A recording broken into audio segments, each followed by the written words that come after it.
Revendication des enseignants, le contexte ne s'y prête pas. À quelques heures de la reprise des cours au niveau de l'enseignement primaire, secondaire et technique, EPST, le syndicat des enseignants du Congo, le plus représentatif du secteur, menace de déclencher les actions d'envergure en vue d'inciter le gouvernement central à accéder aux revendications sans cesse réitérées des enseignants sur toute l'étendue de la République.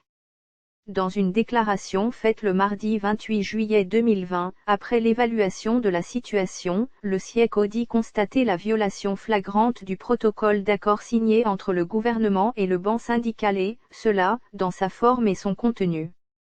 Le SIECO note aussi la non-prise en compte de toutes les correspondances adressées au gouvernement. Pour ce faire, le syndicat des enseignants du Congo plaide pour l'implication personnelle du chef de l'État, Félix-Antoine Tshisekedi, dans cette affaire. Ce syndicat appelle à la mise sur pied d'une commission paritaire pour passer au peigne fin tous les contours de la question. Le SIECO appelle aussi au non-décaissement des fonds de la Banque mondiale alloués au salaire des enseignants avant toute négociation. Signalons par ailleurs que cette déclaration du SIECO intervient dans un contexte où le pays s'apprête à relancer les activités scolaires suspendues depuis mars dernier pour raison de pandémie de Covid-19. Le contexte est-il propice ?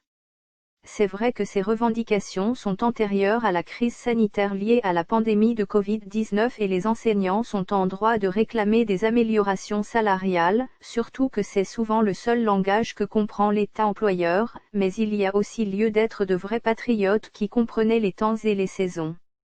À moins de faire preuve de mauvaise foi. Tout le monde est témoin des difficultés auxquelles fait face le gouvernement de la République pour honorer ses engagements régaliens, dans un contexte de crise multiforme aggravée par la pandémie de Covid-19. Aujourd'hui, aligner des revendications salariales avant la reprise des cours pour les quelques jours qui restent à clôturer l'année scolaire, c'est faire preuve d'un manque de sens de responsabilité. Une chose est certaine, l'État n'a pas de moyens pour répondre à ces revendications, du reste, légitimes. À moins d'inscrire la question dans une perspective préventive pour que la question soit examinée le moment voulu, par exemple avant la prochaine rentrée scolaire. Source, via mediacongo.net.